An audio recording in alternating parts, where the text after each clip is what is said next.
नमस्कार दोस्तों, स्वागत है आप सभी का फिर से। कल आयोग पे जो धरना प्रदर्शन हुआ, उसके बारे में आप सभी को जानकारी हो ही गई होगी और कल मैंने कई बार लाइव होकर भी उसके बारे में बताया था। देखिए, आज का वीडियो महत्वपूर्ण इसलिए है, मैं कुछ महत्वपूर्ण बातें रखने जा रहा हूँ आपके सामने, जो आपके भविष्य को लेकर, मेरे भविष्य को लेकर बहुत महत्वपूर्ण है। तो यदि आपके अंदर धैर्य हो, तो 10 मिनट का वीडियो सुन लीजिए, शायद कुछ पिक्चर क्लियर हो जाए। जैसा कि आप कल सभी जानते हैं कि जब सचिव साहब बाहर आए और सचिव साहब जो जवाब दिए, कोई भी उन्होंने संतोषजनक जवाब नहीं दिया। अब उस जवाब के अलग-अलग विद्वान अलग-अलग प्रकार की उसकी एनालिसिस करेंगे, उसके अलग-अलग मत निकालेंगे। मैं 2-3 सिंपल बातें आपको बताना चाह रहा हूँ, वही इसी उद्देश्य से इस वीडियो को बना रहा हूँ। देखिए बात क्या है, हमारे पास 2 पेपर हैं, यूपी पीसीएस का प्री पेपर पहले और दूसरा आरओ एआरओ का पेपर, और एक पेपर हम लोग बीपीएससी का भी ले लेते हैं तो, ठीक है? देखिए, पेपरों का अनुमान ये है कि ये तीनों पेपर दिसंबर मंथ में आयोजित हो जाएँगे। दिसंबर मंथ में ये तीनों पेपर आयोजित हो जाएँगे, जिसमें से हम बस केवल एक पेपर के बारे में जानते हैं कि 13 दिसंबर को केवल बीपीएससी हो रहा है, जो कन्फर्म है। अभी तक यूपी पीसीएस प्री और आरओ एआरओ प्री के बारे में कोई सटीक सूचना नहीं है कि पेपर दिसंबर में हो रहा है कि नहीं हो रहा है। मेरी इस बात का मतलब ये कतई मत निकालिएगा कि दिसंबर में पेपर नहीं हो रहा है। मैं कुछ संभावनाओं को रख रहा हूँ। मान लीजिए कि अगर यूपी पीस देखिए, जब भी होगा तो यूपी पीसीएस का पेपर पहले होगा, आरओ एआरओ का पेपर बाद में होगा। हाँ, ये मैं आपको एकदम सटीक बता रहा हूँ। ठीक, देखिए सपोज करिए कि यूपी पीसीएस का पेपर जो है वो 7 या 8 दिसंबर जो ये बोल रहे हैं, या मान लीजिए 8 दिसंबर को एक शिफ्ट में हो जाए। ये ना हो 8 दिसंबर को, ये पेपर जो है मान लीजिए 15 दिसंबर को हो, ठीक, या फिर 22 दिसंबर को हो, या फिर 29 दिसंबर को हो। ये जो डेटें संभावित हैं, इन डेटों में पेपर होना चाहिए। ठीक है, ये महत्वपूर्ण बात है। मान लीजिए अगर ये पेपर नहीं हुआ दिसंबर में, यूपी पीसीएस का कोई पेपर होता ही नहीं, ना आरओ होता है और ना यूपी पीसीएस प्री होता, तब आप क्या करेंगे? यानी आपका साल 2024 खत्म हो गया और आप सिविल सेवा की तैयारी कर रहे हैं, तो समय का कितना महत्व होता है ये मुझे बताने की ज़रूरत नहीं है। तो आज भी देखिए तारीख जो है 22 अक्टूबर है। जो मेरे प्रिय छात्र हैं या जो मेरे भाई बंधु हैं, देखिए, रोजगार पाना आपके जीवन का इस समय सबसे परम लक्ष्य है। तो आप मेरी बात मानिए, बीपीएससी का फॉर्म भर दीजिए। बीपीएससी के बारे में जो मेरा निजी अनुभव है, उस अनुभव से मैं आपको बता दूंगा, बीपीएससी का पीटी मेंस आराम आपका निकल जाएगा। इसमें कोई आपको शंका नहीं होगी, कहीं से आपको कोई कोचिंग लेने की जरूरत नहीं होगी। अब आते हैं दूसरी महत्वपूर्ण बात पर। ठीक है, कि मान लीजिए दिसंबर में केवल एक ही पेपर हो रहा है, वो हो रहा है बीपीएससी का। इसलिए बीपीएससी का फॉर्म जरूर भरिए और बीपीएससी की तैयारी करते रहिए। करंट अफेयर पढ़ना है, बाकी चीज़ें कि मैं वीडियो बना कर रखा हूँ कि बीपीएससी की तैयारी कैसे की जाती है, कैसे नहीं की जाती है। अच्छा, इसमें मेरे कुछ नए व्यूअर्स हैं जो नए मुझे जानते हैं, वे कहते हैं कि सर यूपी पीसीएस 2025 की तैयारी कैसे की जाए। तो भाई बंधु एक बात समझिए, जब तक 2024 का पीटी क्लियर नहीं होगा, कब हो रहा है, तब तक 2025 के बारे में आयोग आपसे बात नहीं करेगा। ठीक, हालांकि मैं एक अलग से वीडियो बना के दे दूंगा कि यदि आप 2025 की तैयारी कर रहे हैं, फ्रेशर हैं, तो आप तैयारी कैसे कर सकते हैं। मान लीजिए 2024 का पेपर मार्च में हो प्री का, अप्रैल में हो। अगर ये मार्च अप्रैल में प्री होता है, इसका मेंस जो है वही फिर जान लीजिए आराम से जाके होगा अगस्त और सितंबर में।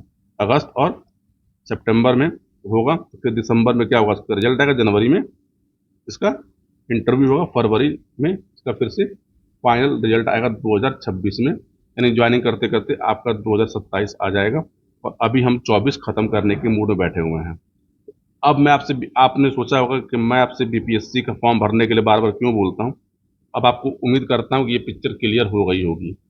इसके साथ एक महत्वपूर्ण जानकारी आपको मैं और देता हूँ कि देखिए एमपी पीसीएस का फॉर्म भी जो है नवंबर लास्ट में आ जाएगा, और पिछली बार एमपी पीसीएस में 110 सीटें थी, और उम्मीद है कि इस बार एमपी पीसीएस में सीटों की संख्या 400 प्लस होगी। देखिए एमपी जैसे स्टेट में अगर 400 प्लस सीटें आ रही, क्योंकि बहुत छोटा स्टेट है, ठीक, तो ये मानिए कि एमपी पीसीएस में 500 550 सीटें से अधिक सीटें आती नहीं है, लेकिन उम्मीद है कि इस बार सीटों की संख्या 400 से 500 के बीच में होगी। और एमपी पीसीएस का जो प्री होता है, फैक्चुअल होता है, थोड़ा आपको एमपी उसमें पढ़ना पड़ेगा स्पेशल तरीके से, क्योंकि वहाँ पे कुछ एमपी के एक्ट पूछे जाते हैं, जो एसटी और एससी एक्ट होते हैं, उनसे प्रश्न बनाए जाते हैं।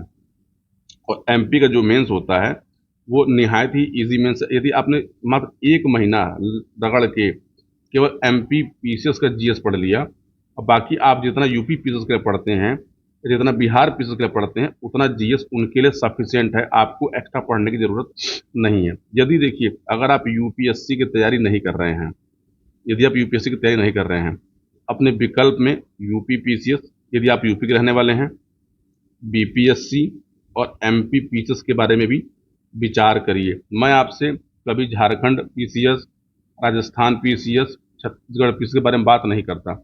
इसलिए नहीं करता क्योंकि यहाँ स्थितियाँ बहुत खराब हैं। राजस्थान में समझ लीजिए, अगर आप वहाँ के लोकल नहीं हैं तो आपका सिलेक्शन होना बहुत ही मुश्किल है, और राजस्थान आपको ठीक ढंग से पढ़ना पड़ेगा। छत्तीसगढ़ और झारखंड का क्या हाल चाल है आप जानते हैं। अपनी प्रायोरिटी पे इसको रख लीजिए और 2025 में किसी भी प्रकार का एक जॉब जरूर ले लीजिए। हाँ, दो महत्वपूर्ण कि बीपीएससी और एमपीपीएससी इस समय अपने समय पर चल रहे हैं और बहुत अच्छे गति से चल रहे हैं। सिलेक्शन भी इस समय वहाँ पे बहुत फेयर हो रहा है, इसीलिए आप इन फॉर्मों पे भी सोचिए। यूपीपीएससी के बारे में जरूर सोचिए, लेकिन मैंने कहा बोला कि मान लीजिए आपका 2024 चला गया, आपका केवल केवल एक पेपर देने में पूरा 2025 बीत जाए, आपको 26 में रिजल्ट आता है कि देखिए कोई श्योरिटी नहीं है कि आप पेपर दे दें और आप सेलेक्ट हो जाएं, क्योंकि असंभावनाएं यहाँ पे क्या होती हैं, हमेशा व्याप्त रहती हैं। मैं जिन आयोगों के बारे में बात कर रहा हूँ, मतलब बीपीएससी, चाहे एमपीपीसीएस, चाहे यूपीपीसीएस, इन आयोगों का पेपर दिया है और एक स्तर तक मैंने पेपर दिया है कि केवल प्री तक नहीं, मतलब इसके जितने चरण होते हैं मैं उन सब चरणों से गुजरा हूँ, तब आपको ये वीडियो बना के बता रहा हूँ। तो जो मेरे भाई हूँ उनसे मेरा विनम्र निवेदन है कि आप यूपीपीएससी का पेपर दीजिए, तैयारी करिए। आपको लग रहा होगा कि ये बंदा एक ही बात बार बार रिपीट क्यों कर रहा है, देखिए रिपीट इसलिए कर रहा हूँ क्योंकि अगर मेरी इस वीडियो से अगर किसी एक दो व्यक्ति की भी आंख खुल जाती है, बातें समझ में आती है, तो मेरा उद्देश्य परिपूर्ण हो जाता है। यानी आप यूपी पीसीएस के अलावा जो है विकल्प हैं वहाँ भी तलाशिए। देखिए, यूपी पीसीएस का जो मेंस होता है, ठीक, आप ये मानिए अगर आपने 4 से 5 महीने रगड़ के खूब लिख लिख के प्रैक्टिस कर लिया, लिख लिख के प्रैक्टिस कर लिया, तो आप इंटरव्यू जरूर दे देंगे। अंतिम सिलेक्शन होगा ना होगा ये आपके भाग्य के ऊपर है। और यही हाल जान लीजिएगा बीपीएससी का है और यही हाल एमपीपीएससी का है। मैं किसी दिन आपको बीपीएससी, एमपीपीएससी और यूपीपीएससी के तीनों के पेपर एक साथ जीएस के मेंस के रख के दिखाऊंगा कि देखिए तीनों के मेंस में कितनी सिमिलरिटी है और कितनी डिफरेंसेस हैं और आपको क्या करना चाहिए। अभी के लिए ये इतना ही है कि आप यूपी पीसीएस का जो पढ़ाई कर रहे हैं वो पढ़िए, बीपीएससी का फॉर्म डालिए और बीपीएससी पेपर देने जरूर जाइए। और एमपी पीसीएस के बारे में भी जितने लोग जानना चाहते हो नए नए कि एमपी का पूरा सिलेक्शन का प्रोसीजर क्या है, क्या पढ़ना होता है, क्या नहीं पढ़ना होता है, आप कमेंट बॉक्स में जरूर करिएगा।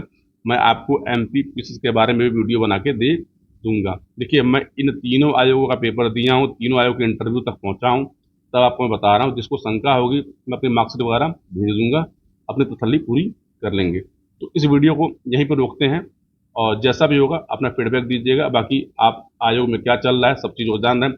25 तारीख को एक आंदोलन है, आइएगा, देखते हैं उस दिन आयोग पे क्या बातचीत होती है।